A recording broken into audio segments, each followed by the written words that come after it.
I have medicine. Maybe a warrant, maybe a rope. Come on out, old man. We know you're in there. The wind came down off Redwater Pass like a living thing, shouldering the pines until they groaned and tossing snow hard enough to cut a man's eyes. My bay gelding staggered once, twice, then folded to his knees so gently you'd think he meant to lie there forever. I slid out of the saddle and felt the world tilt blood warm under my shirt, cold teeth closing on the edges of my vision. For a moment, the noise of the storm reduced to the small, personal things, the slow, ragged breath that left me in a fog, the distant, steady rattle of snow easing off a roof, the dull metallic clack from my belt as some small piece of leather found new purchase. I heard the cabin before I saw it, a shutter clacking, a line of chain-tapping wood, the muted cough of a child. The place crouched low in the drift, roof pitched, smoke barely a thread in the white. A lantern moved behind the window, one shadow, then two. I raised my hand, knocked once with the back of my knuckles, and leaned my shoulder to keep from going down. My hand left a print on the doorframe where heat and blood mixed in a slow map. "Whoever you are," a woman's voice called, steady as a gun barrel, "please don't come inside." The voice didn't tremble. It had the stone-hard edge of someone who'd learned to keep words short and useful. I swallowed copper and snow. "I ain't here for trouble," I said. "Only heat. Maybe a cup of water." "Water's froze," she said, "and trouble comes walking on two legs." A second voice, small, thready, coughed. The lantern paused. The door latch ticked once, then stilled. I felt the wet seam under my ribs open a little more. "I got medicine," I said. "From Denver. Willow quinine. A blue bottle pure as money can buy." The wind seized my words and threw them back at me full of ice. For a moment I considered turning and letting the snow take me, letting the earth accept a slow thing that had been moving too fast for too long. Then the door opened a finger's width. Her eyes were the color of storm cedar, level and unafraid. A strip of red cloth tied her hair. A bone needle pinned a braid near her neck. She looked at my hands first, then my belt, then my face, as if reading a ledger for debts that couldn't be paid. "You smell like whiskey and iron," she said. "And the law." "Oh, sometimes the law smells worse," I said. "Name's Silas Hart. I'll leave my gun in the snow. You'll leave it and the knife in your boot." I scraped the Colt and the blade into a drift with my boot heel, slow as prayer. Behind her, the cough came again. She flinched, just the eye, and that was all it took to see where the world was soft on her. There was a softness I recognized, a way a person tightened around the sound of a child, so that for a second the world could seem survivable. I'd seen it before in towns where women held the light, while men split themselves on what ought to be done. "Open your coat," she said. I did. The blood had bloomed black in the lantern light, a handprint over my left ribs. She hissed a breath she didn't know she'd let go. The door swung wider. "Don't touch anything," she said. "And don't speak unless you have to. You fall where you stand." I stepped inside, and the room took me like a hand to a shoulder. Heat off a small iron stove, pine smoke, a rope of drying herbs hung low enough to tickle the brim of a hat I wasn't wearing. The place was clean, the way a man's conscience wants to be plain, used, nothing extra.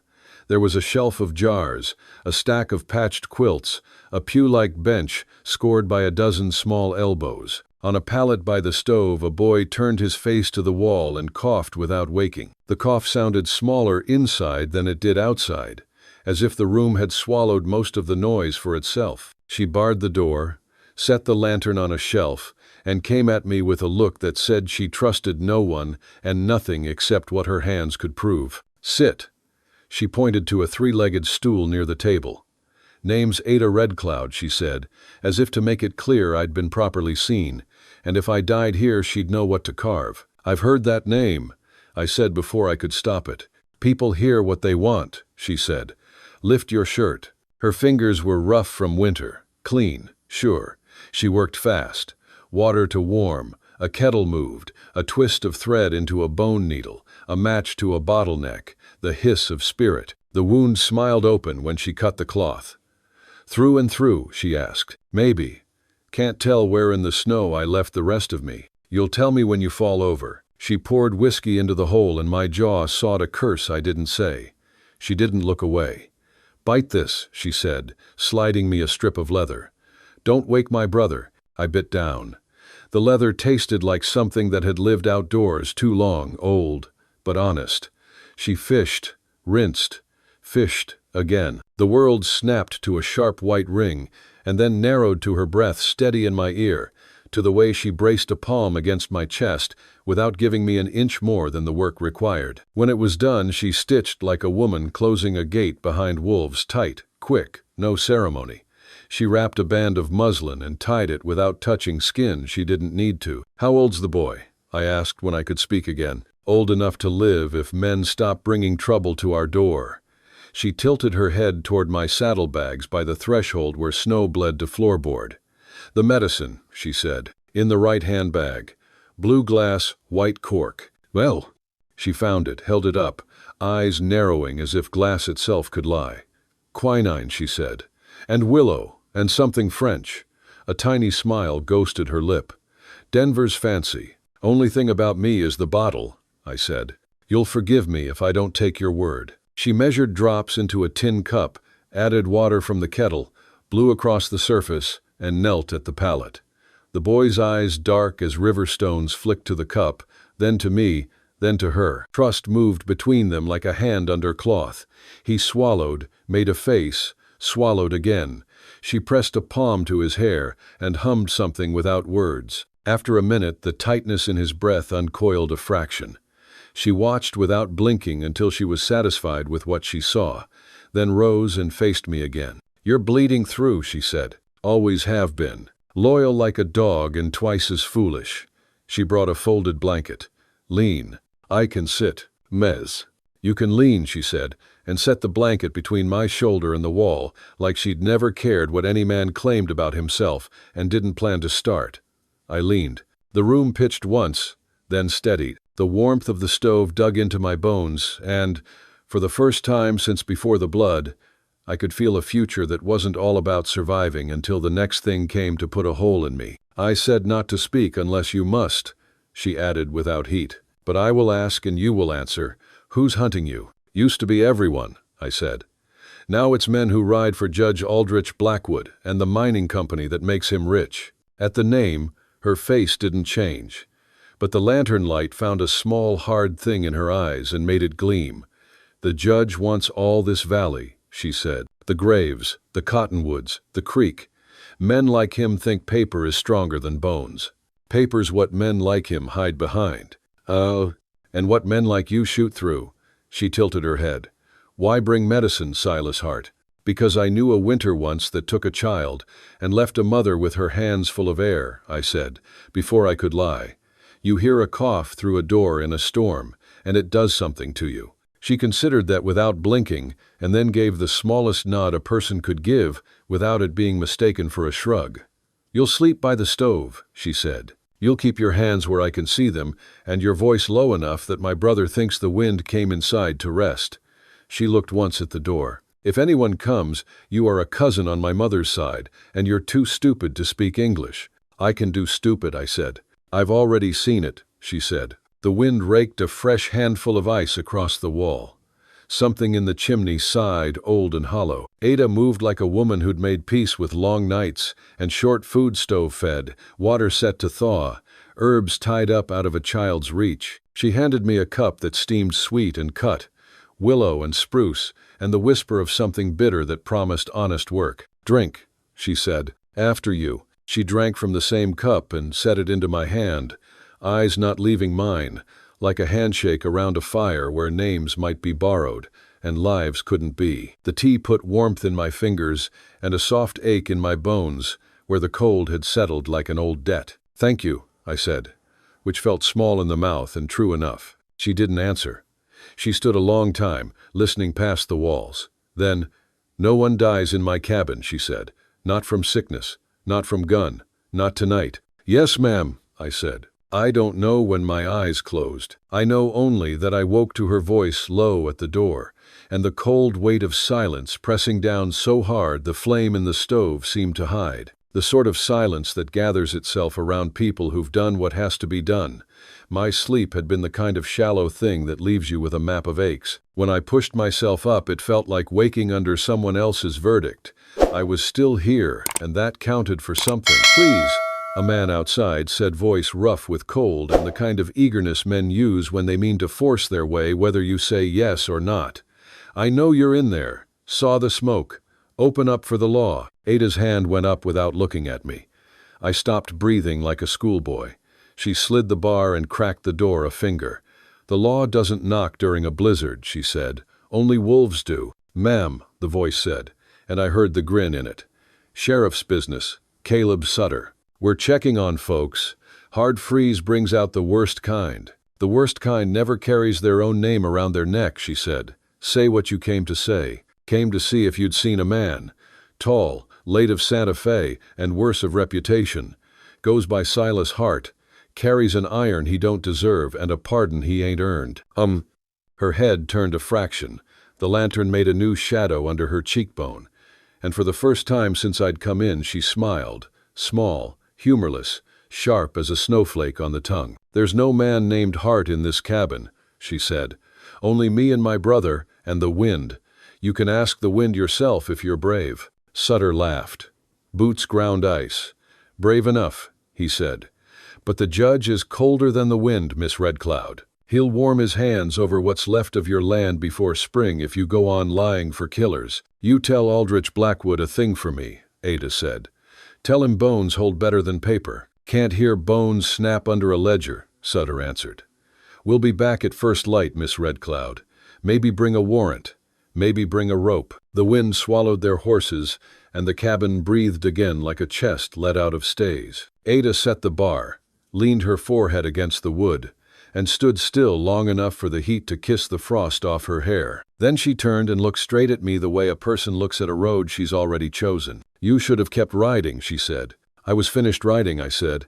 "Didn't know it yet." She looked at the boy, then back to me. Her jaw was hard and her eyes were soft, and neither was going to move for the other.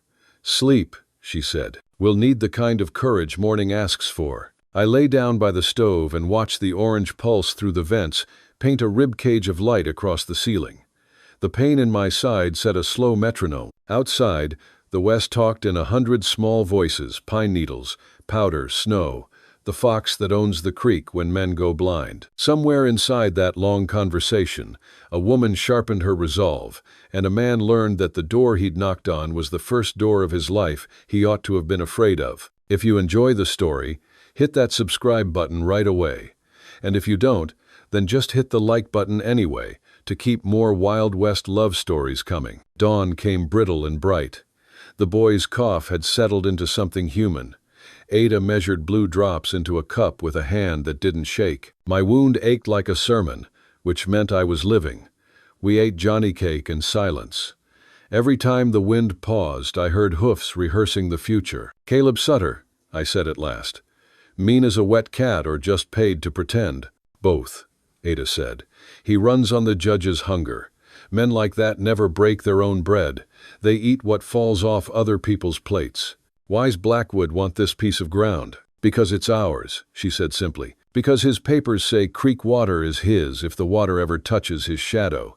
Because the bones over the hill have names that refuse to wear his." "I can talk to him," I said, and she laughed without sound, a breath through her nose like a coyote catching a joke on the wind. "You can lie down if you like," she said, and handed me a kettle. "Or you can split wood and pretend you're not thinking about leaving." "I'm not." "You are. Men born running keep their boots close to the door. You're."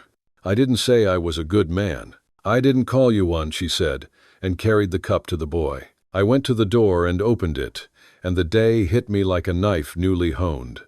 The snow lay clean as conscience and just as hard to keep. I split 3 rounds and felt the ache in my side lay a claim. Every strike set a thought in place. Stay, stand, speak.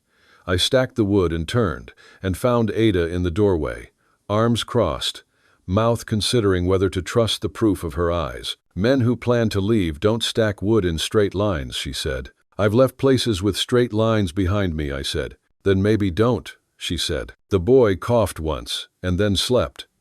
The sun climbed to where it could do nothing but blind. The creek chattered under the ice, making small talk to keep itself from freezing altogether. Toward noon, the first riders showed on the trail, 3 black commas on a white page, and every comma a threat to end a sentence. Ada put a hand on the boy's hair and then reached for the rifle behind the door. "Let me speak first," I said. "You can speak right after they leave," she said, and handed me the second rifle without looking away from the trail. They came slow, not because of mercy, but because wind and grade and pride will make a man take his time when he wants to look like he owns it. Caleb Sutter took off his glove with his teeth and rapped the door with the back of his knuckles, 2 polite taps like a man asking to borrow sugar he meant to keep. Ada opened the door with the bar still set. "You brought paper?" she asked. "I brought the judge," Caleb said, smile tidy as a bruise. Paper walks on his boots. Aldrich Blackwood swung down slow, coat the color of money earned elsewhere, hat brushed clean of every sin. He looked at the cabin the way surveyors look at horizons, measuring without measuring. "Miss Redcloud," he said, with the warmth of a bank in January. "You have a guest." "I have weather," Ada said, "and a sick boy." Blackwood's smile showed a single small tooth made of something that wouldn't stain. "The territory thanks you for your hospitality," he said. "But I must ask you to step aside in the name of law and order." "Is it law that steals bones?" Ada asked softly. "Is it order that moves men's fences after sundown?" Blackwood let the smile go. It wasn't helping him. "Where is Silas Hart?" he asked, as if the name itself could open doors. I stepped forward then because there comes a time a man ought to be the one who turns the handle himself. "Right here," I said. Blackwood took his time looking me over. "You make a habit of bleeding on people's floors, Mr. Hart." "I make a habit of paying what I owe," I said. "Then you owe this territory a great deal," he said, "and me more than that." "You'll get what's yours when you learn the word enough," I said. Blackwood smiled again, the kind men wear in court. "Arrest him," he told Caleb, like ordering coffee. Ada lifted the bar and set it into a second notch, and that sound, wood into wood, said more than anything I could have found in me to say. "No one dies in my cabin," she repeated, voice mild as water that cuts stone. "No one is taken out of it either, not while the boy breathes." Caleb's hand settled on his pistol. Mine settled on the truth I had left to spend. Outside, the wind paused to listen. Inside, the fire let its shoulders drop and waited for what the day would make of us. They pushed. We didn't move. Words did what bullets would have done, only slower. The snow kept talking around the edges of their boots like a witness who couldn't lie but didn't want to be called. I stood square to the judge and his deputy, and I let every piece of cold I'd stored over the years settle on my face. "I'll ride," I told him. "Under federal eyes, not yours. Marshal Jake Warren can count the bones in my pockets and read every line you've got, but the boy finishes his medicine in peace, and this threshold stays unbroken. You don't put your boot across it. Not today." Blackwood watched me like a banker watches a man count out coins he already plans to reclaim. He didn't like federal men who write their own law, never do. Pride works like frost. Once it takes a post, it keeps at it until wood gives up pretending to be strong. Behind him, Caleb Sutter rolled his jaw like he was chewing on a story he meant to tell later, one where his courage wore a bigger hat. His knuckles went white around the pistol he hadn't drawn. I could see his eyes do arithmetic. My wound, the bar across the door, the shadow of Ada's rifle on the wall, the kind of math you learn after you've bled a time or two. "When the marshal gets here," I said, "he'll settle whose rope belongs where." Blackwood's smile came back thin. "Marshal's far," he said. "I'm close." "And yet you're still outside," I said. It could have gone bad in half a breath. The wind held it together, the way wind will, making men consider how much they like the taste of snow. Then the judge gave me a little court nod that made my skin itch. "Very well," he said. "Let it be federal." He turned his horse with a neat flick that said he'd practiced looking reasonable in front of strangers. "Caleb, tracks." They left, but they left like men who intend to come back with paper and teeth. We watched them ride into white until the pines folded shut and the noise of harness died. Their tracks pressed black marks across the yard, 3 lines scarring a page. The wind set to work, erasing them before the horses had found lower country. Ada and I didn't say anything until the quiet felt less like glass. Then we breathed. You could hear the boy's sleep turn from restless to simple. She lowered the rifle first. I set mine back in its notch. No victory. Only the narrow kind of reprieve people carve for themselves with tone and posture. Evening found us standing over a map scratched into the table with a nail. We didn't own paper like Blackwood did.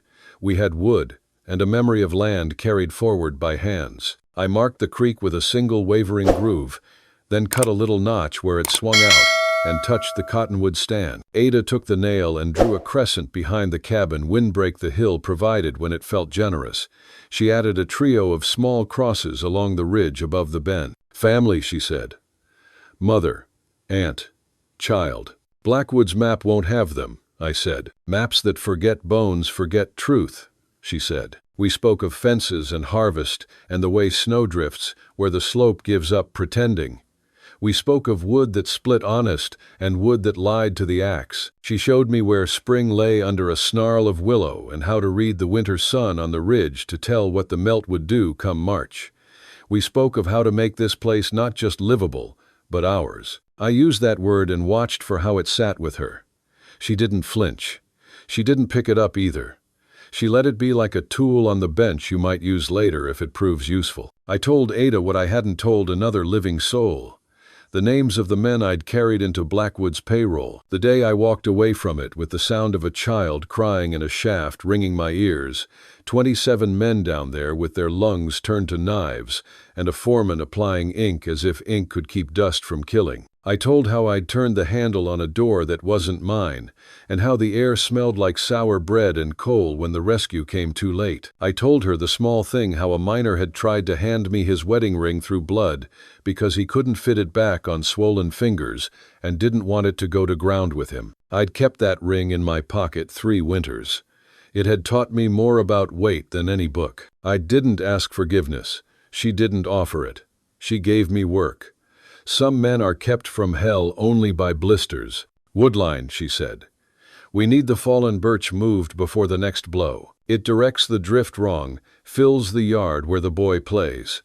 Also, the barn door hinge sounds like a bad conscience. I can make a hinge speak better, I said. Then do. We set a rule there in the lamp's small oval of light. No touching without asking, not even passing a cup. Freedom has to learn the shape of itself again. In some houses, that rule might have felt like a wall. Here it felt like a door, properly hung. That night I slept closer to the stove than the door, and still felt like I'd moved an inch toward home. The stove breathed like a living thing. The boy's cough came less and less, then not at all for a little while. Snow ticked the window light as if counting our hours. Twice in the night the wind got sharp enough to stir me, and twice I heard Ada stir too. She didn't come near. I didn't, either. But knowing another human soul was awake with me, and not at my throat, that changed the kind of cold I carried. When Warren finally shouldered through the storm, morning had the hard blue sky that comes after night, has cleaned the world with knives. His coat was crusted white to the elbows. His eyes were bright with the kind of patience that's learned from ugly jobs and honesty you didn't set out to employ. He didn't knock. He said my name into the cold and let the syllables test the air for knives. Marshall, I said. Hart, he answered, and put a boot to the step that shook the snow off like a dog. He looked at the yard the way a man sizes up a story before letting it past his teeth. He looked at the bar, at the rifle shadow, at Ada. Then he looked at me. You look worse than your rumors, he said, which was as close to a blessing as men like him give. We let him in. He took off his hat and set it where wet wouldn't invade anything important. He nodded to Ada the way you nod to a person who has demonstrated they will not make conversation prove their worth. He didn't ask for coffee. He didn't apologize for federal. He pulled a folded paper out of his inside pocket and laid it down flat on the table. A letter I had not yet dared to hope for. Conditional pardon. Earned bleeding and speaking in rooms that smelled of cigars and power. Names I'd given when asked. Roads I'd ridden in the dark with men who meant to do harm and found me in the way. The kind of service government pretends it doesn't need but cannot afford to refuse. It didn't wash me clean. It only meant the hangman would have to wait his turn, and he'd have to argue his appointment with someone who outranked the county. Ada read it without touching it. She doesn't have to lay a hand on a thing to know what it is. Warren watched me read it like a man watching a bitter medicine go down and waiting to see if the patient fights. "You know what conditional means," he said. "I do," I said. "Means I don't do anything you'll have to explain to a senator." "Means more than that," he said. "Means you stay out of the judge's teeth. Means you don't go looking for the fight you claim you finished. Means when I call, you come. Because there are bigger fires than the one inside your chest. Understood?" He slid the paper back, folded it neat. "You'll get a copy," he said. "This is my proof until the clerk in Coyote Ridge puts their silly stamp on it." Blackwood tasted defeat and called it postponement.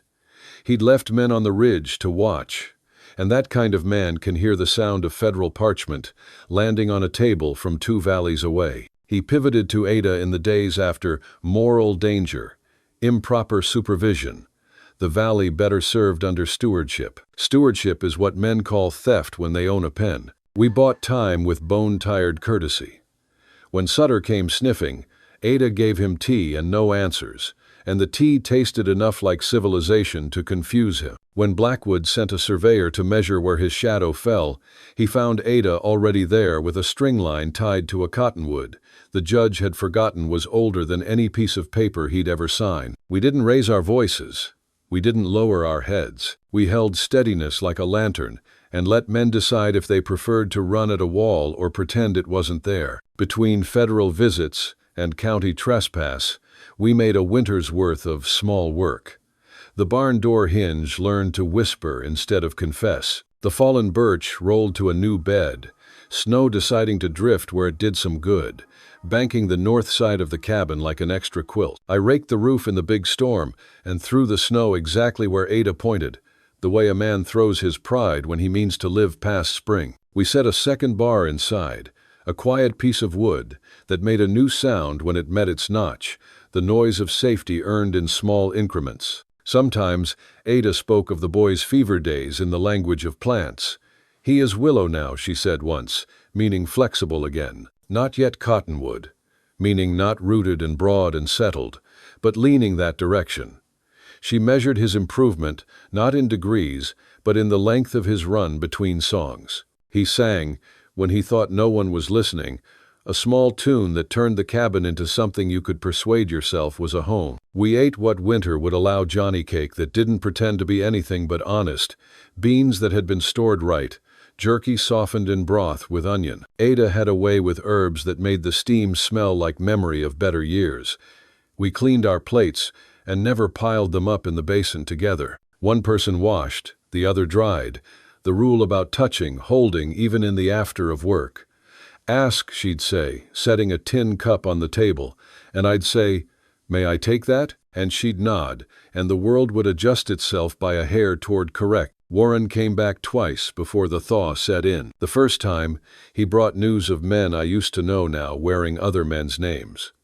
"Blackwood's not the only problem," he said. "He's just the one with a chair." He asked me to ride with him to a line shack out beyond Cinder Butte, where a runner carrying forged payroll was due to pass.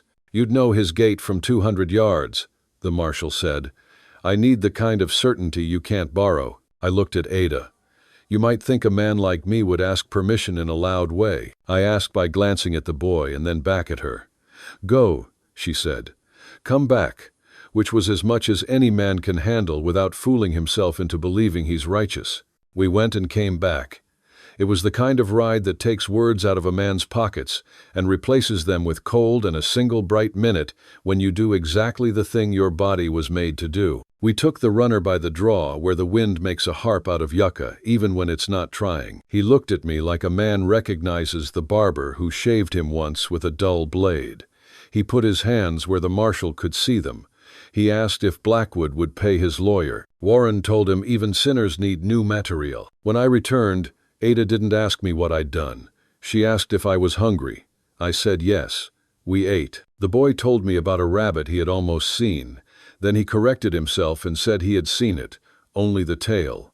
He asked if rabbits understand snow. I said they do, more than some judges. The second visit Warren made, he brought a piece of news that lodged behind my breastbone like a small rock. Blackwood filed a petition, he said quietly in our doorway, where the sun fell in a clean stripe across the threshold. Custody and morality. He intends to make the territory decide if a boy belongs with his sister. He knows his papers are weak, but he also knows people have opinions and will lend them to him for free. Ada brushed flour off her hands onto her apron. He will not take what I have buried into this ground, she said. He can hold paper up to the wind all he likes. It won't thicken his blood. Warren nodded once. I don't have a vote in county matters, he said, but I know the judge who will hear it. He smells like a man who wants to be remembered and hasn't found a reason. He could be swayed by truth laid plain. He could also be swayed by the wrong kind of hat. I'll speak, Ada said. I said, I'll stand. Don't do anything that makes me add ink to your file, Warren told me. And don't take that as an invitation to do everything else. We'll bring our manners, I said. Blackwood tasted the marshal's comings and goings and rebranded his own failure as strategy. He came himself one long gray noon in that dead stretch of winter where the world stops bleeding and starts scabbing. He had a new coat on and a new smile. He asked after the boy with words shaped like concern and weighed like threat. He admired the birch moved to its new bed, said it showed good stewardship, and I nearly broke the handle off the axe I was holding. Stewardship, he said to Ada, is the burden of those who know best. He spoke like a sermon preached to men he meant to hang afterward. Stewardship, Ada said, is how my aunt taught me to clean a wound with boiled water, and not with whiskey. She said it soft enough to be respect, hard enough to be blade. He laid a letter on the table and spread it with 2 fingers. The paper flowed like a small river in the lamplight. He had all the language in the world, marching in neat lines across that page where a boy should sleep, what hands should hold a land, what constitutes propriety, how far a sister's love extends before it becomes inconvenient to men with ledgers. I read it until the words stopped meaning and started humming. We'll answer in town, I said. Oh, you will, he said, and took his letter back so it wouldn't get any of our truth on it. After he left, Ada went out and stood in the snow until the red cloth on her braid darkened with damp. I stood inside and watched the heat from my mouth fog the window while she did the kind of prayer that doesn't need language. When she came back in, she set a cup down and didn't hand it to me. May I asked, and took it only when she nodded. We made lists, because lists are the opposite of panic. Names of people who might speak in a room that cuts words short. Reverend Pike, who had more calluses than most men's sin. Ephraim Booker, who knew iron's temper and the territories. Rosa Valdez, whose eyes could lift a mean man out of his boot heels quicker than a gun could. A schoolteacher who spent Saturdays teaching 2 languages to kids who only had 1. A freighter who owed Ada for a poultice that let him keep both his fingers. Small people on small chairs in the back of a big problem. Those are the only people who ever saved anything. We dressed for town like men dress for weather they don't respect. Ada had a dress that did not ask for admiration, and a shawl that had been mended enough times to be kin. I wore the coat Warren had issued when he first decided not to arrest me that one summer, and my hat that no longer had a front sharp enough to pretend I was a younger man. Benai came as far as the gate, his eyes wide with the large possibility that the world might change while he wasn't looking at it. I'll bring you a peppermint stick, I told him, and he said, bring 2, which is altogether fair. We rode into Coyote Ridge with our mouths set, and our hearts arranged the way you arrange delicate things in a wagon tight, separated by rags, praying over ruts. The town was doing its winter imitation of polite. Doors closed, smoke measured. A dog that didn't have the courage to bark at horses but wanted to be the kind of dog who did. Men with hats on who had put them on for other reasons than weather. The church doing work as a courthouse smelled like stove polish and oiled pews. The judge wore a coat that wanted to be velvet and a ring that didn't come off for washing. Blackwood sat where light could find his good side. Sutter leaned against a post, as if pillars were furniture hired to make his back feel important. The clerk had a pen that would have betrayed him if he tried to write truth with it, too fine, too light. Warren didn't sit. He didn't have a place. Federal stands where county pretends. The judge read our lives like inventory. Race, religion, rumor. He said, Arapaho, as if it were an odd taste in his mouth. He said my name like a debt he didn't remember owing. Ada didn't flinch. She spoke of land and memory, and the boy whose fever had burned down to ember because a woman sat up 3 nights counting his breaths and teaching the wind the proper tone to use when it comes under a door. She said the word brother like a ceremony. They tried to paint Ada as superstition and me as sin. Reverend Pike stood and spoke with the voice of a man who had built more coffins than he had performed weddings. Healing isn't witchcraft, he said, and repentance isn't a rumor. Ephraim spoke next, iron in each word, his hand unconsciously polishing a line in the rail between phrases. Rosa followed, telling the room how Ada's hands had pulled a splinter from her daughter's foot, gentler than any doctor with a fee, and how the girl slept that night without talking to pain. Blackwood brought one last weapon, a surveyor's map that erased graves with a ruler. He pushed it onto the table like a man sliding a trap into shadows. County recognizes this, he said, and the map had nothing on it that could make a soul shut up and listen, just lines, neat as a lie. Ada took a piece of chalk and drew 3 small crosses where his paper said nothing. She named them mother, aunt, child voice level, eyes steady. She said the names in Arapaho, then in English, so the room couldn't pretend it hadn't been told twice. Something moved in that quiet, nothing grand, nothing like a hymn, just a tilt. People remembering that paper can be wrong even when ink is expensive. The judge cleared his throat the way men do when they've accidentally swallowed a portion of their own pride. He said words about jurisdiction and postponement, and no immediate cause to remove. He said more words that meant less. The petition withdrew like a tide that had met rock. We did not win. He lost. Those are not the same day, but they share a sunrise. On the ride home, the snow fell soft enough to sound like forgiveness, and harsh enough to remind us it wasn't.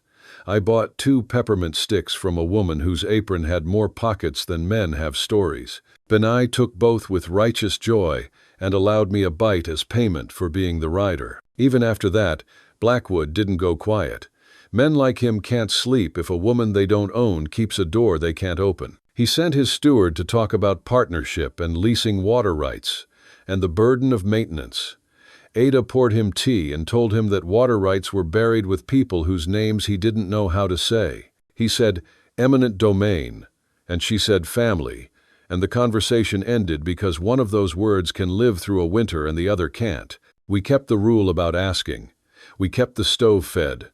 The hinge forgot how to confess. I learned where the snow would give a man a second chance and where it wouldn't. Ada learned that when I say I will return by dark, I mean it even if my horse goes down and I have to walk the last mile talking to myself like a fool. The boy learned that peppermint can be stretched 2 days if you share with the wind. At night, after the chores and the day's laws and the small disciplines the cup offered and received with permission, the door bar set with that satisfying wooden truth, we'd stand a while at the window and let the dark come up to the glass and press its face there like a curious child.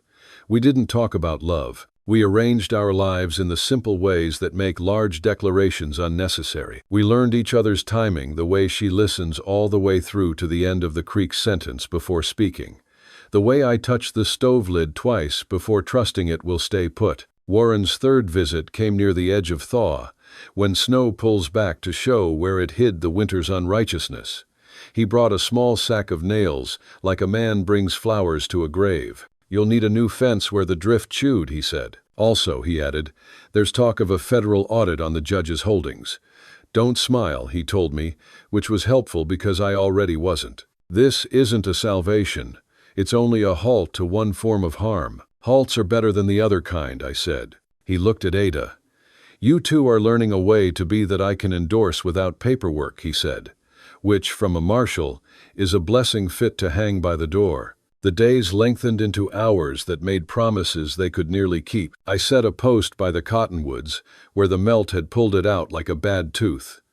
Ada planted a row of thoughts in the window box onion and hope in equal measure. The boy built a corral for sticks that were horses enough for him.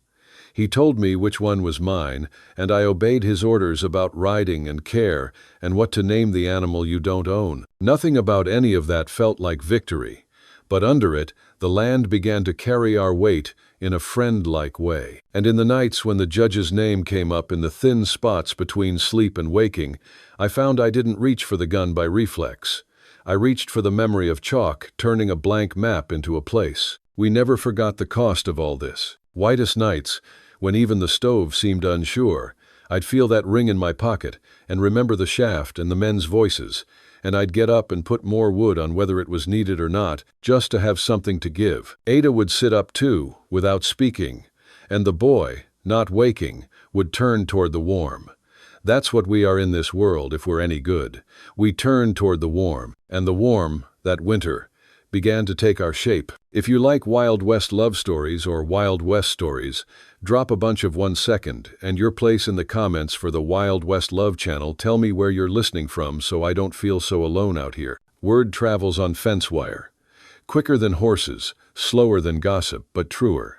You can ride half a day without seeing a soul, but by sundown someone already knows who passed through, what color his horse was, and whether his eyes looked like a man running or a man done running. By the week's end, we had quiet allies, people who'd learned that silence is the West's best armor. Reverend Pike, whose hands were cracked from chopping wood more than blessing hymns. Ephraim Booker, the blacksmith who knew iron and injustice by their first names, and answered both with equal weight. Rosa Valdez, a widow with a voice that could calm stock and men alike. And Elias Dorr, the freighter who owed Ada for saving the life of his youngest when rattlesnake fever took hold. None of them said the word friend. That word doesn't get much use out here. It's too expensive to repair once it breaks. But they showed up in small ways that meant more. Rosa brought a spool of heavy thread, just in case curtains want fixing, though everyone knew we didn't have curtains. Booker slipped a small wedge of tempered steel into my palm when no one was looking. For the hinge, if it squeals again. Pike came riding with a half-sack of oats and a sermon about patience, which he never finished, because he saw we already understood it better than his flock ever would. The wire hummed. Folks had chosen a side, quiet but certain. We built what we could. A new door brace out of pine cured slow enough to resist warp. A tripwire strung low along the east line when brushed. It rang a bell salvaged from an old harness, a sound halfway between warning and memory. We dug a shallow trench that a winter rider wouldn't see until he was in it up to the knee. Every swing of the shovel felt like punctuation in a sentence we were too proud to write. Ada worked beside me through the daylight hours, her shawl drawn tight, her braid tucked under. She didn't speak much. She didn't have to. When she did, it was only to point out how the drift moved, how the snow packed differently where the earth was still grieving. She said the ground kept secrets if you let it. At night, she taught me her winter broth, wild onion and sage, a single bone long boiled until the water remembered every kindness the animal had ever known. The scent filled the cabin with something older than language. You don't boil fast, she said. You let the steam ask permission. I taught her to sight a rifle at 40 paces by breath alone. The sound of her exhale was steadier than most men's oaths. You're teaching me to kill, she said once. I narrowed to the iron. No, I told her. I'm teaching you to wait. We didn't talk about love. Not the word, not the idea, not even the ghost of it. But we stacked wood together. We ate the same food from the same pot. We listened to the night breathe through the seams of the cabin. We stayed. That's the kind of talk that counts out here, quiet sentences built from endurance, not declarations. When she smiled, which was rare, it wasn't the kind that asked to be noticed. It was the kind a man saw only when he'd earned stillness. Sutter came back after dark 3 nights later, bringing 2 men who found their courage in numbers. Their boots squeaked on snow they didn't deserve to stand on. They carried the kind of arrogance you can buy by the bottle but can't drink away once it's opened. We let the bell speak for us. The soft clang drifted across the yard and into the cabin before they'd even reached the porch. Ada looked up from the table, didn't say a word, just nodded once. I took position near the door, where my shadow could be seen but my hand couldn't. The men hesitated, 3 silhouettes against the kind of moon that doesn't care what's fair. The tripwire shimmered faintly with frost. When they reached the step, the wind died like it wanted to hear how fools talk before they fall. Then, from the edge of the woodline, Marshal Jake Warren stepped out. His badge caught the lantern's edge like a star too cold to warm anything. He didn't raise his gun. He didn't have to. "Evenin', boys," he said. "You warm enough out here?" Sutter's smirk cracked like thin ice. The others shifted. You could almost hear the math again, the cost of pride against the price of being alive. "Marshal," Sutter said, tipping his hat just enough to call it respect. "Didn't know the federal man had taken up residence in a widow's cabin." "I didn't," Warren said, "but I take interest in any house where men knock at night with bad intentions." He walked toward them slow, like a man taking measure of fence posts. "You're about to freeze, gentlemen," he said, "and frozen men make poor liars." Then he stopped 3 paces short, the snow creaking under his boots. "Turn around," he said quietly. It wasn't a command. It was mercy dressed like instruction. The shame of it sent them home faster than bullets would have done. They left their arrogance in the drift, where the wind tore it apart before morning. Inside, Ada set the kettle on, poured 3 cups, though only 2 of us would drink. "For the law," she said, nodding at Warren. He lifted the cup. "For decency," he answered, which is the kind of toast that fits best between people who've seen what the lack of it costs. Later, after he left, the silence returned heavy, earned, safe. The coldest night of the season came 2 days after that, the kind of cold that humbles even the wolves. The world went white and still, as if the sky had forgotten how to move. I took to the chair by the stove, wound stiff and bleeding through the bandage again, and Ada sat across from me, arms folded, chin to her chest. We weren't speaking. The silence was its own kind of prayer. Somewhere between 1 hour and the next, Benai Ada's little brother woke from his fever. The boy's eyes shone glass clear in the dim light. He saw us both slumped in our chairs, caught stealing rest like thieves in our own house. He stood on unsteady feet, crossed the space between, and laid one small hand over mine. His palm was warm. "You can stay, Silas," he said. "That's all." 3 words, whispered through a half-healed throat. Something in me settled then, quiet and heavy, like flour finding its level in a jar. No trumpet, no sign from heaven, just a boy giving me permission I didn't know I'd been asking for. When Ada woke and saw his hand over mine, she didn't move. She just closed her eyes again. That trust, that fragile, wild animal had finally come close enough to breathe beside us. Morning found the world glazed in blue ice. The boy's fever was gone. The creek made a new sound, half thaw, half song. We ate slow, letting silence stretch the way families do when they don't need to fill it.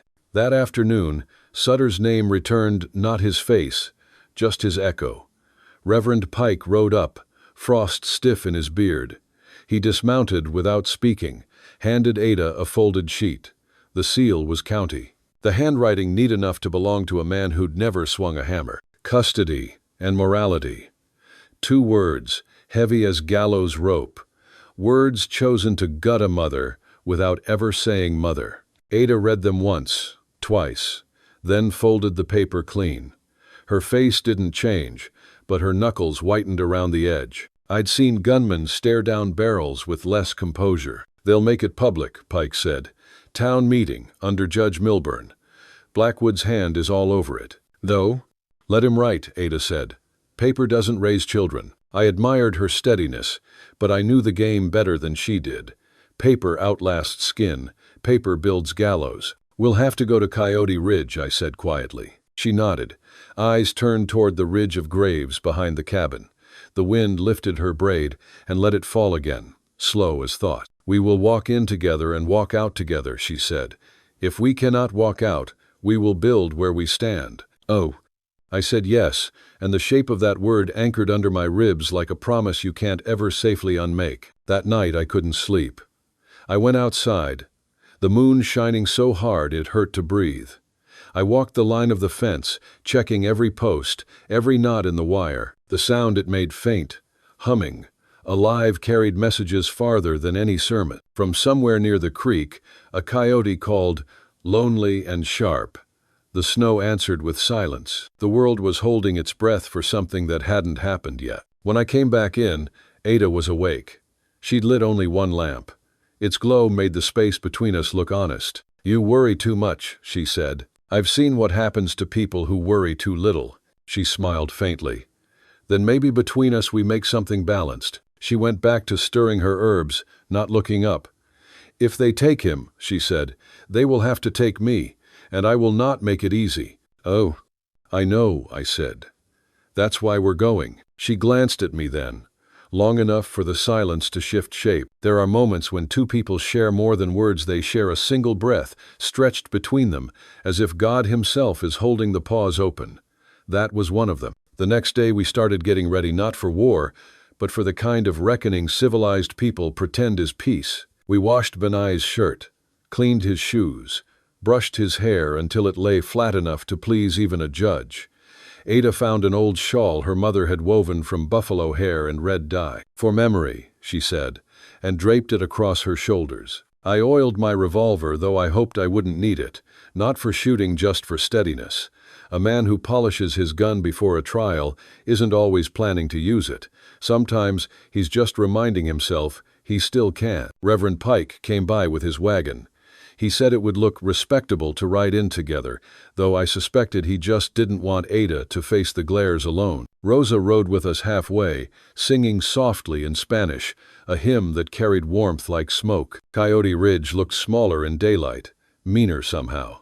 The courthouse stood crooked against the sky, the flag half frozen, stripes stiff as old grudges. Men loitered outside in coats too fine for honest labor, their laughter brittle. Inside, the air smelled of coal and arrogance. Blackwood was already there.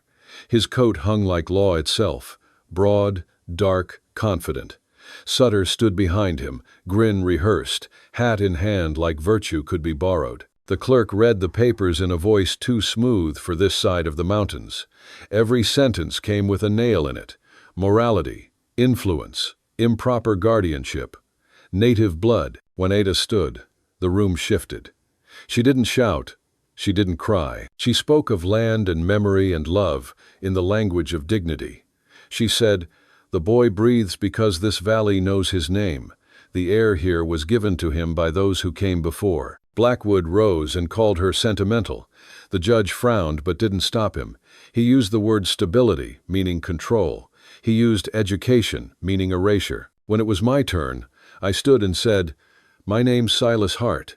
I've broken laws that deserved breaking and kept others that didn't. But I know one thing worth more than all of that: who stands beside you when the wind hits." The judge leaned forward.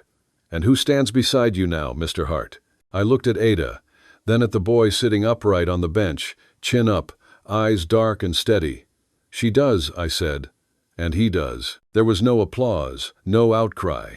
Just a kind of stillness that tells you something true has passed through the air, and no one wants to touch it yet. When the session adjourned, Blackwood came close enough that I could smell the starch in his collar.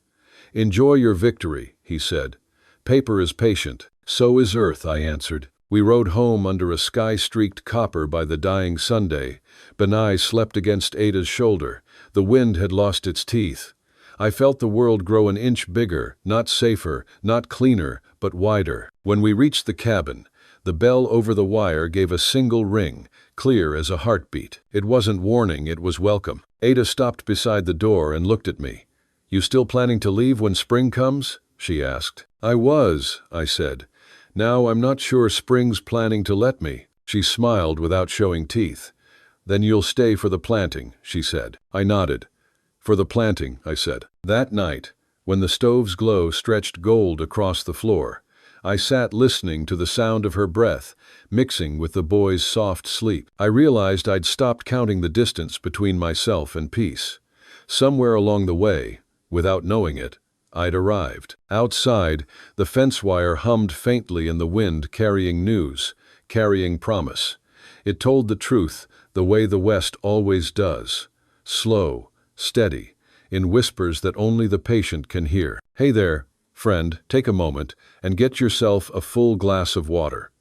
It's easy to forget, but staying hydrated is crucial for your health. Also, If you've been sitting for a while, do a quick lap around the room and give your eyes a break from the screen. Your body will thank you. The church doubled as a courthouse. The West saves wood by asking rooms to do more than one job. The bell rope had been tied off so no one could mistake judgment for worship. The organ wore a blanket against the cold like an old animal. Pews were pushed forward to face a table that called itself a bench. Men who had cheered my name when I wore Blackwood's coin now found the scuffed toes of their boots interesting. I could pick out the ones who'd once slapped my back, the ones who'd once asked if I took sugar in my coffee, and the ones who'd once asked how much a life weighed when it was another man. Snow clung to coats and hats and morals in equal measure. Judge Milburn perched at the far end, a small man with a big chair.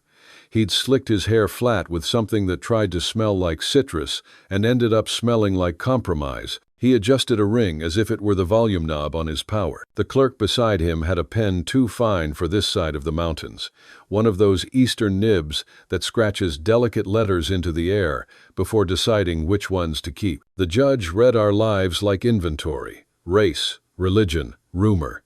He didn't say Arapaho like a slur. He said it like a question he didn't think had an answer worth hearing. He said my name as if it came with a receipt. The words improper guardianship and moral danger sat on the wooden air, the way a hawk sits on a fence post, familiar and looking for something small to take. Ada didn't flinch. She stood with her shawl folded across her chest as if holding a promise in place. She spoke of land and memory, and of a boy who needed safety, defined as choice, safety that meant doors opened from inside, not from a man's boot. She said the names of the ridge graves softly, and then said them again, louder, to be sure the room had heard. She spoke without apology and without ornament. Truth doesn't need ribbon to be recognized. It only needs air that won't choke it. Warren was there and wasn't there in the way federal men are when county business is being done.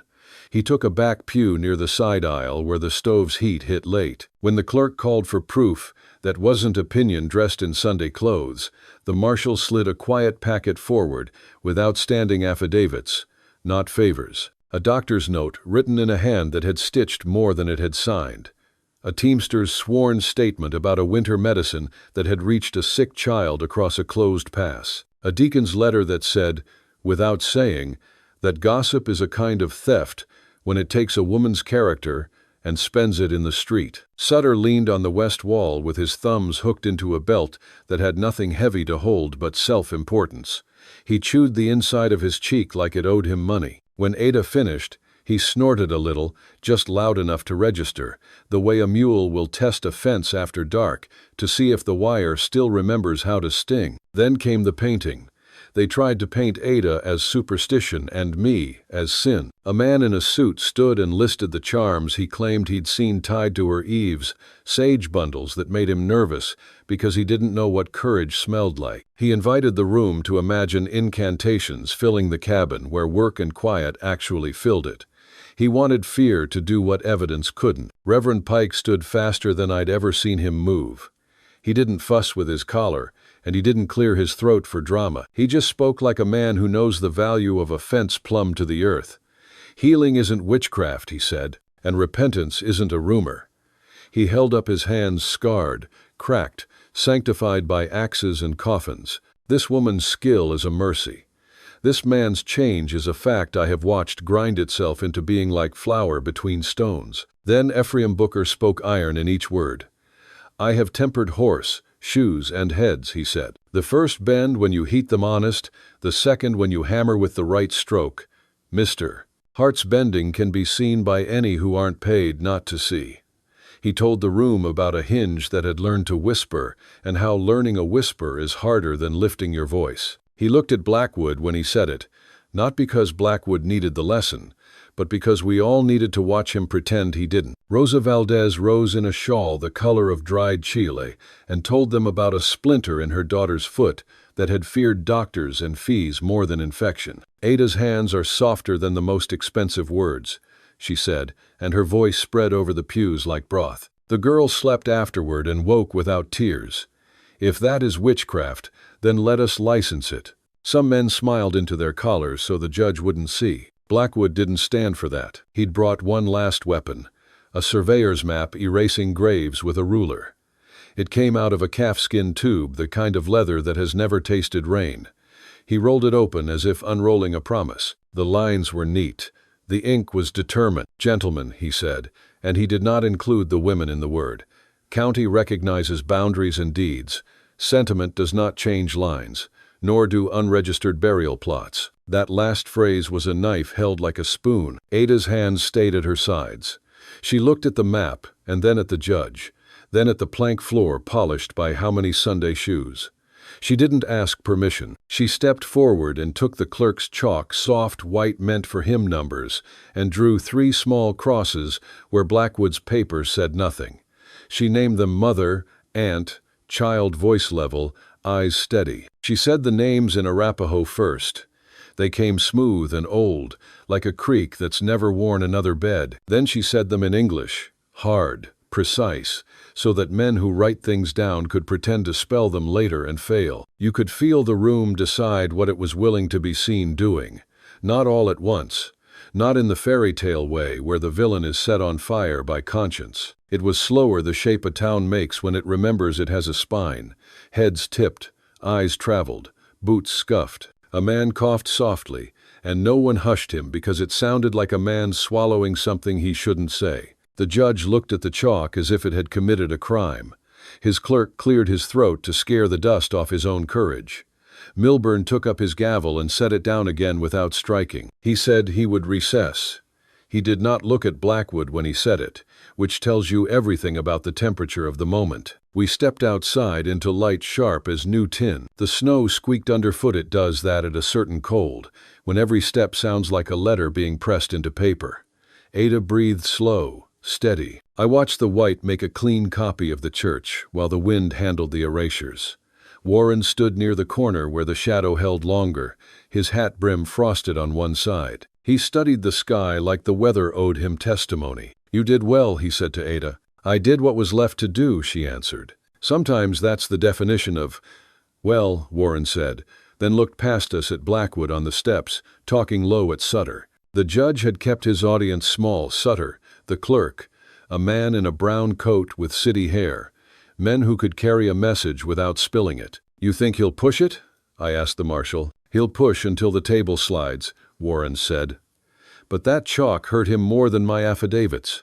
County men don't like to be seen ignoring graves in a church." "Audibo, words in the wrong mouth make bad music," Ada said. "But some rooms still know the right tune." We went back in at the bailiff's nod. The room had shifted a fraction to the left.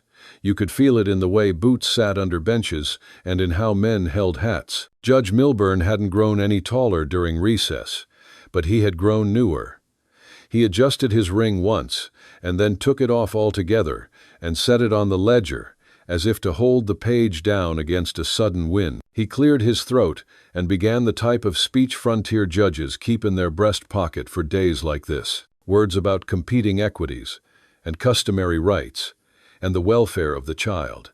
He spoke as a man unwilling to set a precedent and equally unwilling to nap under the one someone else set. He couched it all in the neutral language that makes newspapers happy and men like Blackwood furious. "The petition for immediate removal is denied," he said, finally letting the sentence walk on its own legs. "I see no evidence that the child," and here he looked at the boy, who sat straight and unblinking, "is in danger under his sister's care. Further hearings may be warranted if circumstances change. I encourage all parties to seek neighborly accommodation." He loved that word, accommodation. It sounds like a virtue and sells like a truce. The custody petition withdrew like a tide that had met rock. We did not win. He lost. Those are not the same day. Victory is a trumpet. This was a door latch set right. I watched Blackwood absorb it. He did not flush. He calcified. You learn more about a man from how he stands still than how he swings. Sutter ran his tongue along the inside of his cheek and found no flavor in it.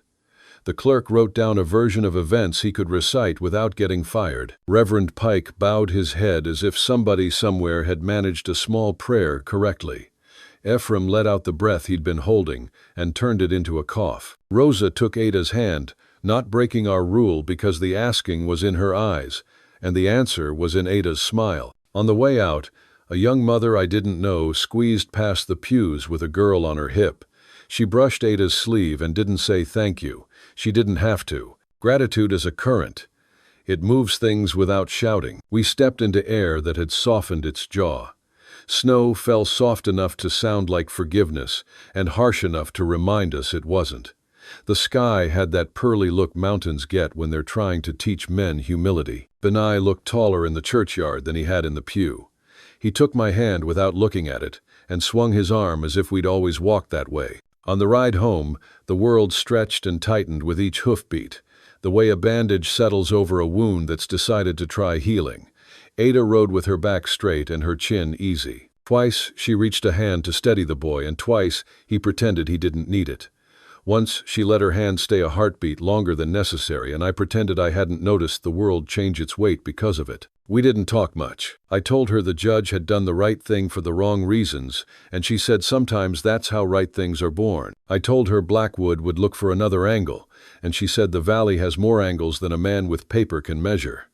We watched a hawk trace a slow, patient circle over the flats. When it folded its wings and dropped, it was more prayer than violence. By the time the cabin shouldered out of the gray, the light was going honey along the eaves. The tripwire bell gave a polite clink when we stepped through the sound of home, remembering its lines. We pushed in and let the heat take us by the shoulders. The stove hummed like it approved of our choices. I didn't know stoves had opinions until I lived with one long enough to hear them. We put 2 bowls on the table, and a third we didn't fill. Ada said, "For the ones coming." I didn't ask who. She didn't answer, and didn't need to. Some meals are set for guests that haven't found their courage yet. I cleaned the gun I hadn't drawn while the kettle began to talk to itself. Ada unpinned her hair and shook it loose, a small private weather, black against lamplight. Benai lined up 3 small wooden animals along the windowsill like guard posts. He put the smallest in the middle. "That one is strongest," he said, "because it knows it's small. Truth will do that to a creature," I said. We ate without clatter, the way people eat in rooms that have held danger politely by the elbow and escorted it back out into the snow. Ada's broth had learned today's lesson and added it to its vocabulary. It tasted like victory that refused to gloat. When the dishes were rinsed and turned upside down to dry in the warm, when the boy had fallen asleep with a peppermint stick stub under his pillow as if sugar were a shield, I took my coat back down and shook out the cold. Ada watched, measuring my motions against some inner ledger. "You're thinking of riding," she said. "I'm thinking of not letting the fence go hungry for attention," I said. "You're thinking of going to the ridge, to see if Blackwood left men there." "Yes." "Don't be a hero," she said, but it landed like come back. "I'm not the hero type," I said. "I'm the kind who breaks ice with the back of an axe so stock can drink." She nodded. "That's the kind we need." And I stepped to the door and rested my palm on the bar. "May I asked. "You may," she said. "There are doors a man can open without asking, and then there are doors that make him worthy by requiring it." Outside, the snow had decided to glitter instead of accuse. The sky held a few late coins of light that wouldn't buy anything but still pleased the hand.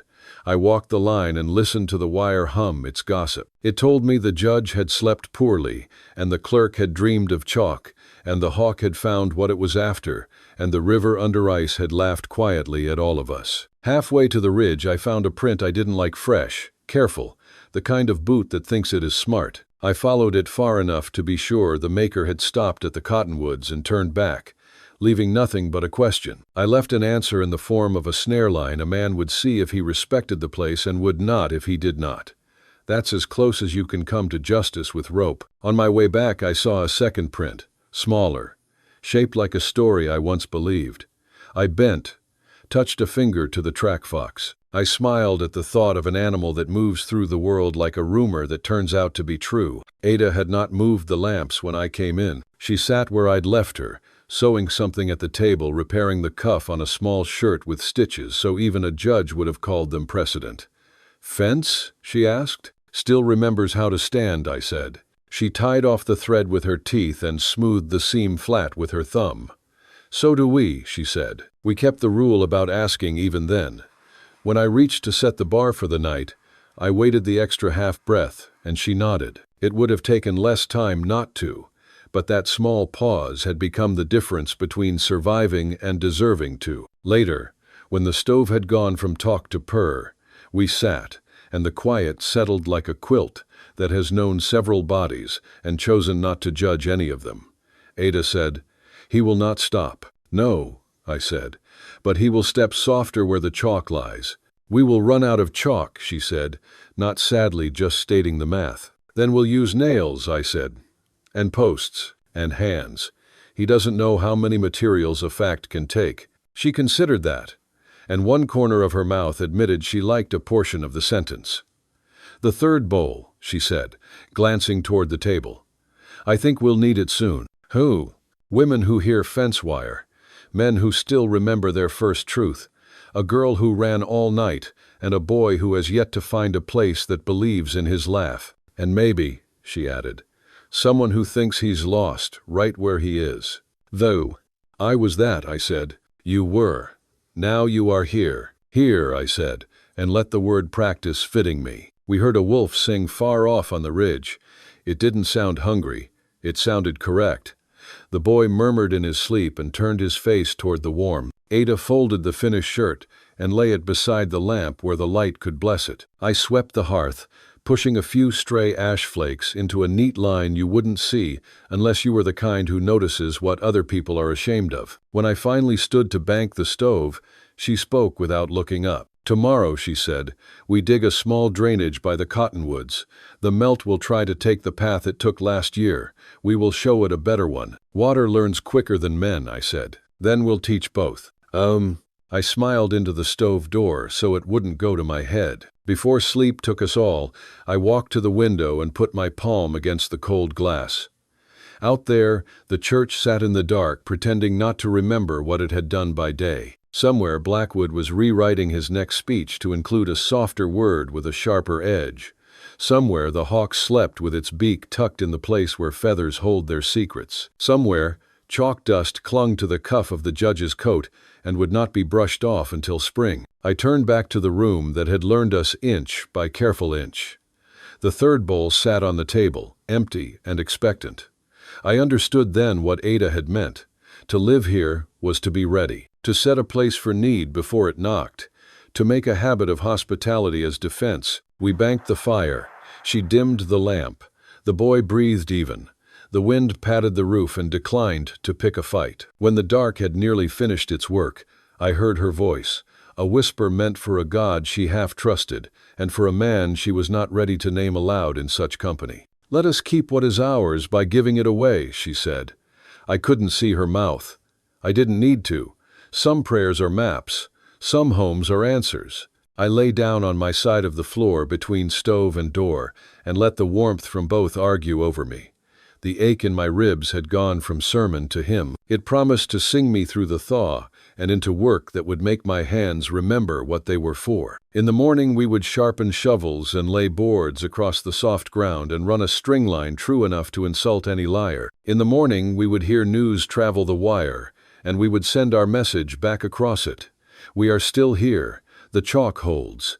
The bones do not move. For now, I closed my eyes and listened to the house choose to keep us. The fire gave a last small crack the way a man clears his throat before speaking a single necessary word. Stay. And we did. If you're watching on TV, don't hesitate, grab your phone and hit subscribe to my channel so you'll never miss out on our amazing characters. Spring came like a man unlearning how to clench his jaw. The creek loosened with a sound halfway between apology and promise, worrying at its own ice until the black water showed its teeth and then, shyly, its smile. Snow shrank in patches, first where the sun knew the shortcuts, then along the fence where wind had already negotiated surrender. The bell on our tripwire changed its voice from iron warning to something lighter, a little slip of music that said the yard had remembered how to be a yard. Benai chased Son across the yard and didn't cough once.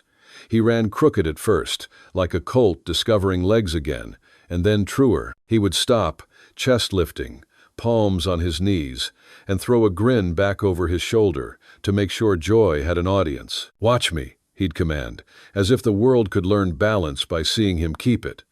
I watched. Some people say watching doesn't help a thing grow. Those people haven't watched a child come back to himself. We planted beans in a line that looked almost straight. A string line helped until the ground decided to defy geometry, which it does in these hills, where stones keep their own counsel. I put a small hammer in a small hand and taught him the sound a nail makes when it finds true grain. "Hear that?" I said after his fourth try. "That's wood agreeing with you." He hammered 2 more times and said, "It sings," and I said, "It does today." And we both pretended the song had always been waiting for him. The soil took our seeds the way a stubborn dog takes a command it secretly wants to obey.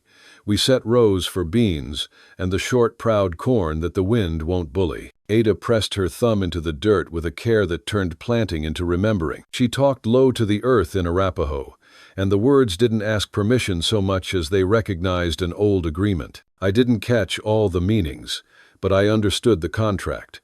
We keep, we tend, we return. They began to come, just like Ada said. It started with a girl from Red Hawk's station hat, too big, bruise shapely as a man's pride. She didn't step fully into the yard at first. She stood near the cottonwoods, where the shadows could keep her company. Ada met her there and didn't ask questions. Questions can feel like fingers when a person has had too many hands on them. Ada held out a tin cup and said, "This is yours for as long as you're thirsty." And the girl looked at me like I might make that sentence untrue.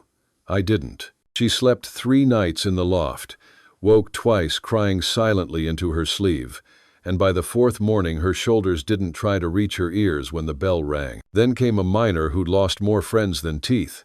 He ate like he was borrowing food from a man who wouldn't mind, and he kept glancing toward the door to be sure his past hadn't learned how to open it. He had a laugh put together from mismatched pieces too large at first, then almost right.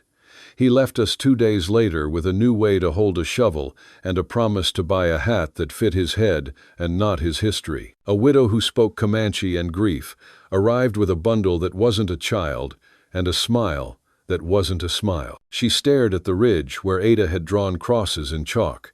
The judge couldn't wipe off his sleeve and said, in the careful English of the long road, "I heard your house is the kind that listens."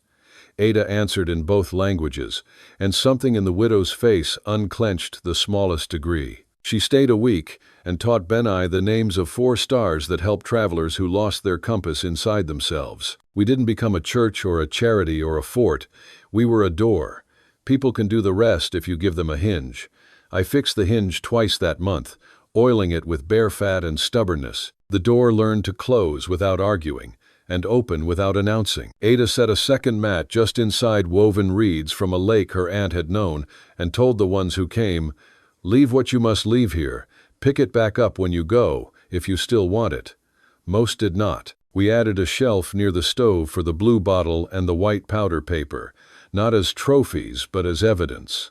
Faith is a ledger, I told the boy when he asked why we kept empty things. We keep proof so we don't lie to ourselves later. He nodded like a banker writing down a debt he hopes never to collect. Word traveled on fence wire the way spring travels down a mountain, arriving every place at the moment that place can stand it. An old soldier with one good hand and a pocket of letters stopped to mend our ladder rungs without being asked. A ranch woman came with a sack of flour and a face that said she was the kind of generous that doesn't need witnesses. A school teacher brought 3 books with the covers worn off and said, "These are all the good parts," which proved true when we opened them, page after page of beginnings and the middle of middles, the ends torn away so hope could repeat. We dealt with small troubles and a few that tried to be large. A drunk drifted through at noon one day, talking loud about the price of water and the softness of women. He grabbed at the bell cord and made it jangle bright and foolish. Before I had time to stand, Rosa stepped in from the yard and said his name once, like the way a mother says a child's full name across a crowded room. He had the sense to shiver. Ada handed him a cup of water, as if the price had been prepaid, and said, "Drink first, talk after." He drank. He left. His boots remembered our ditch better than his mouth remembered his boasts. The mountains colored their own scars, gold each dusk. It's a trick they learned before people arrived, how to turn old harm into spectacle. One evening I found Ada sitting on the step with her shawl around her shoulders, watching light practice leaving. I stood in the doorway long enough for the light to do the speaking. She didn't reach for me. I didn't reach for her. I sat, and our shoulders learned the weight of each other, slow and right. That's how free things agree, by proximity first, then by patience. We marked the season the way people mark their own growth, by chores completed and arguments avoided. I mended fence and history both as far as my hands could reach. History is harder. It kicks and bites when you try to put it back where it belongs. I set new posts where the frost had heaved the old out like bad teeth. Ada laid herbs on white cloth like a prayer that had chosen to take shape. Valerian for sleep, yarrow for bleeding, mint for the bad taste left by fear. I learned each plant's other name, the secret one it tells only to the person who grinds it carefully. Plant names behave like people names out here. One for the world, one for the kitchen, one for when the wolves are listening. 20 miles south, men said the federal audit gnawed at Blackwood's ledgers the way a clean conscience gnaws at a liar. We didn't celebrate, and we didn't relax. Any man can dodge an audit with another story written in better ink. But a rumor landed in our yard one afternoon, carried by a clerk whose boots were too new. He claimed Blackwood was longer on paper than he was on ore, and that he'd started to pay debts with promises and a smile that had lost a tooth. I said, which is what men say when a thing pleases them and frightens them at the same time. I built a cradle for the blue bottle that fit under the shelf so it wouldn't tip when the door slammed. Ada said, "That's foolish." And I said, "It is." And she set the bottle into the cradle with a gentleness that made fools look like the only kind of men worth knowing. Benai painted a small raven on the side in charcoal, then tried to rub it off, then tried to draw it again better. "Not because of your name," he said, "because it watches." I nodded. The truth is, I had begun to prefer watching to acting anyway, watching over, not watching for. We made a rule about laughing. If anybody laughed in our yard, we were bound to keep it safe long enough for them to try again. That meant sometimes we told bad jokes on purpose to lure laughter into staying. "Did you hear the one," I'd begin, "about the judge and the chalk?" And Ada would shake her head, already smiling, and say, "That is not a joke." And I'd say, "That's why it's funny." And the boy would laugh not at the joke, but at the fact of it being told. It was enough. Laughter doesn't demand content. It demands permission. Work multiplied itself in spring.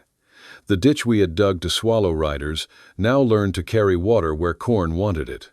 The tripwire bell, once a guard, became a welcome. Rosa hung a ribbon from its tongue so it wouldn't bite the wind as hard.